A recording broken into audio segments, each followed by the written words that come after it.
So, a young Ghanaian boy, Ghanaian-born British boy. Basically, the parents are from Ghana, but the child is born in Britain. 14 years old was told that he should go back to Ghana with the parents to go and see a relative who was dying slowly. And it was necessary that he spend some time with him because obviously this was an important person to the family, and the boy gets to spend some time with the relative and also experience Ghana before he returned to the UK. So the boy was surprised when the parents eventually left him behind to a boarding school, and they said he's only coming back when he finishes his program. So this boy is 14 years old, British boy. He was told by his parents that he was traveling to Ghana to visit the sick relative, and discovered that the real purpose of the trip was actually to leave him there in a boarding school. Okay, and later on, the boy got very, very angry of the situation, not understanding why he was being left. So the reason why the parents decided to leave him behind is because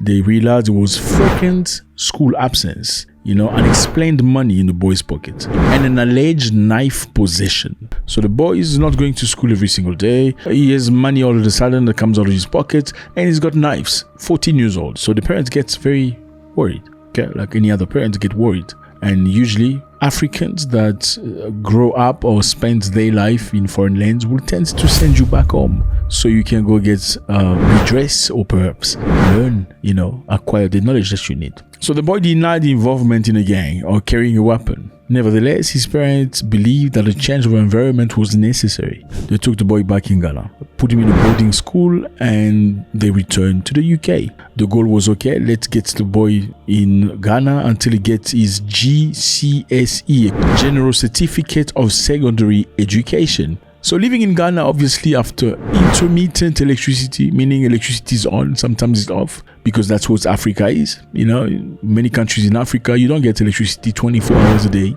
Yeah, sometimes it's 18 hours if you're a good country, 16 hours for some others, 7 hours for some others, 4 hours. No, I'm just exaggerating. But yeah, you get the drill. The boy couldn't handle that, experiencing mosquitoes and stuff. The heat. He was like, no, I want to go back to the UK. Well, the boy found a way. He went online and he found a public funded legal representation online from England, where he explains on the internet what was happening. So these public funded legal representation are basically lawyers that will represent poor people or people with no money. They are usually paid by the government. Sometimes if you can't afford a lawyer, you don't have the money to get the best lawyer, you could get a public funded legal representation from some of these people, which is a beautiful thing. Now, they lay charges against parents in the UK for abandonment. Yeah, emotional stress and abandonment. And the UK ruled that boy must be brought back to the UK. So basically, the boy has won a case against his own parents, who initially were trying to save his life. So this is a bit crazy because, from a perspective of an African, and I know many Africans are watching me here, you kind of see what this is. So you take a boy, I'm not sure whether he was born in Ghana or in the UK. I think he was born in Ghana. He was naturalized. You take a boy to the UK, you give him life, you give him opportunities and everything. You're trying to get the best for this little boy. And he's engaged into gangsterism, or at least he's beginning, or if not, he's showing signals and intentions. The money that doesn't have origin, the knife, the late coming home, the regular not being to school. And you as a parent, obviously, what do? You try to find a better opportunity for your child. And because you grew up in an environment which is very strict, especially in Africa, I know we grow up with parents that are very strict. I know this is mostly common among many black nations. They will straighten you up. They will put you in a place. Now this boy calls on somebody else for help, saying, I've been abandoned here. I want to return to the UK. So the boy is going to return to the UK. He's probably going to get paid for all of that. And the parents are going to be put, in a situation where they have to respond financially to the boy and to the state. How do you feel about this? I think it's crazy. We grew up in a different way. How do you feel about disciplining your child physically? And I mean it, like taking your belt when it's necessary and, get the boy to... How do you feel about that? Do you think it's necessary or it's not necessary? Look, let me give you an example. I remember me growing up. I have many siblings. Growing up, I was coming back from school. I think I was 14 years old. I got home, I was very angry. And I found my sister was still making fish. In my culture, we eat a lot of fish. And the fish we make is not the fillet. No, it's not that just, it's the entire fish with the head, like this one here, this fish here.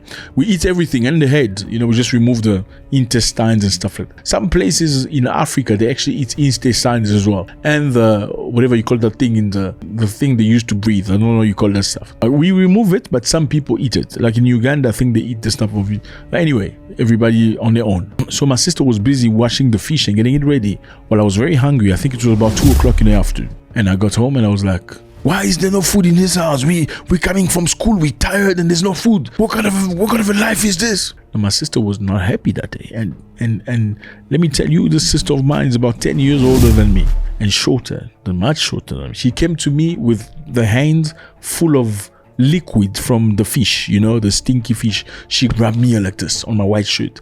Then this other hand, she used it like this on my face. Who did you leave here to cook for you? Did you leave a domestic worker to cook for you? And the liquid was dripping off my face. I was pissed off. This is my older sister. She's like 10 years older than me. I just looked at her like this. So my older brothers, saw the entire scene. You know, my culture, we respect elders. You don't play with elders. You don't do that. That's a no-go zone, especially not a female elder. You don't look at them funny. You don't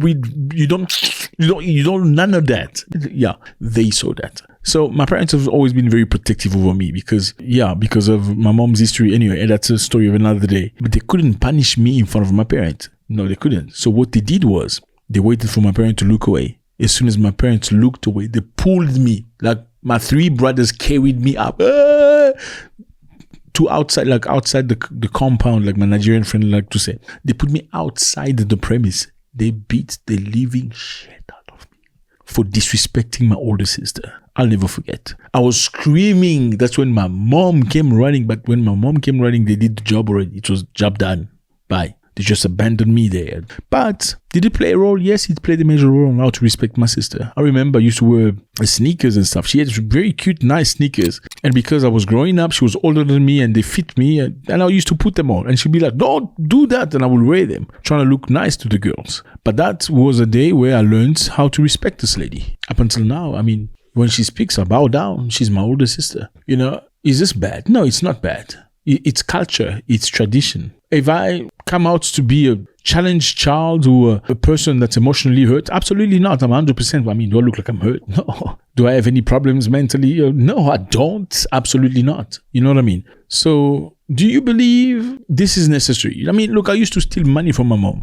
Big time. My mom used to steal things like, you know, female stuff like, yeah, my mom had businesses, small business, you know, shoes, clothes, hair, and stuff like that. And every time I wanted to go out, you know, you're an adolescent, you're 14 years old, you're trying to impress the girls. I'll ask her for money to buy sneakers. And she said, there's no money. There's no money. Mommy, I want money for sneakers. No, there's no money. And I'll go to her bag. I'm like, okay, since there's no money, I'm going to show you. I'll find money, like the equivalent of $20. With $20, you could buy like very nice sneakers back in time. Equivalent of $20. You buy nice sneakers. And I take the money and I go buy sneakers and stuff and put some money in my pocket. And when she will say, who took my money here? And I'm like, what money? But you said there was no money. You know what I mean? But the punishment I received helped me not to do the thing.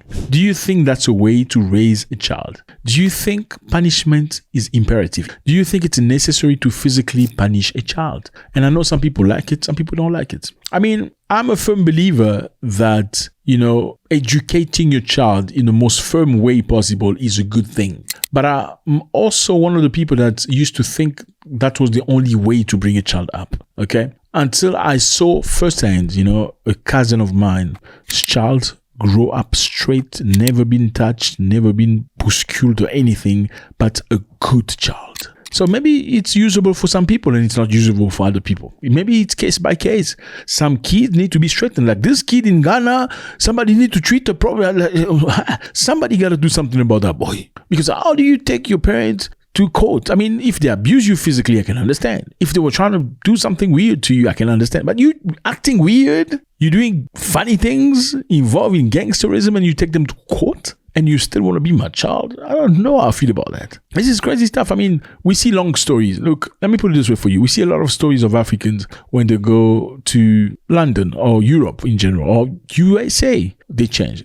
You know, Africa has its own way. There's respect. You don't ever take your family to court. You don't do that. Unless it's really something abuse. You're talking about, abuse. You know what I'm saying? You're talking about physical abuse, emotional abuse. We can understand that. Even the emotional abuse, I don't think Africans have emotional abuse.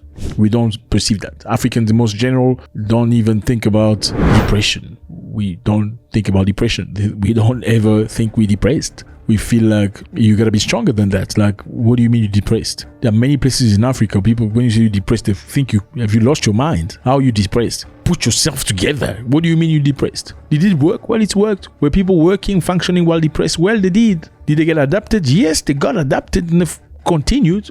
Was there perhaps damage done as well by people that were depressed without necessarily knowing they were depressed? Yes, surely there were. You know what I'm saying? So, do we have sick societies? I don't know if you can say that. Is your society sick? Are the people, the majority of them that are depressed, are all sick in the head, do weird things? I don't know about that. You know what I mean? But the bottom line is we see that even in America, I believe, black household especially, if you do something, they're going to do something to you. Your mama's going to do something to you, if not your grandmama, right? Does it work? Does it help? Has it helped you growing up? I don't know.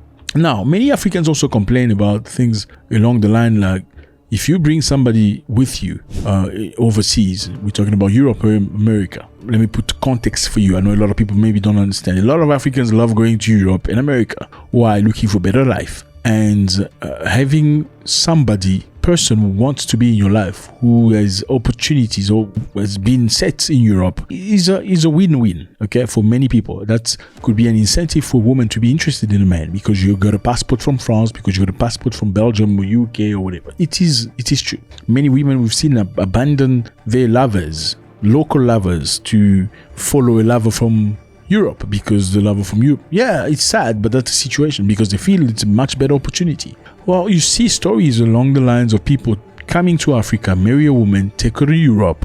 As soon as she gets there, she changes. Now she says, you're abusive, you're difficult. Whenever you ask her a small thing, can you make some food for me? I'm not your servant. Make me some eggs. I'm not your servant. Do it yourself. But those are things she was doing very easily with no problem in Africa. Okay? Now, do you have the right to choose which one to choose? Yes. Surely. Do you have the right to be respected? Surely. Now, do you have the right to use somebody to go to Europe, then to turn around and start acting weird? That's another problem. You know what I mean? Now, is this similar to the situation of a child? I bet you if that child grew up in Ghana, never he would have gone to Ghana, whatever legal thing, unless he was being abused in intimacy or physically beaten. A story like this, that agent from the law will probably take the child, give him some, and throw him in jail for 2 days before his parents come and get him. Let me know how you feel about this. Do you believe correction is necessary or not? God bless.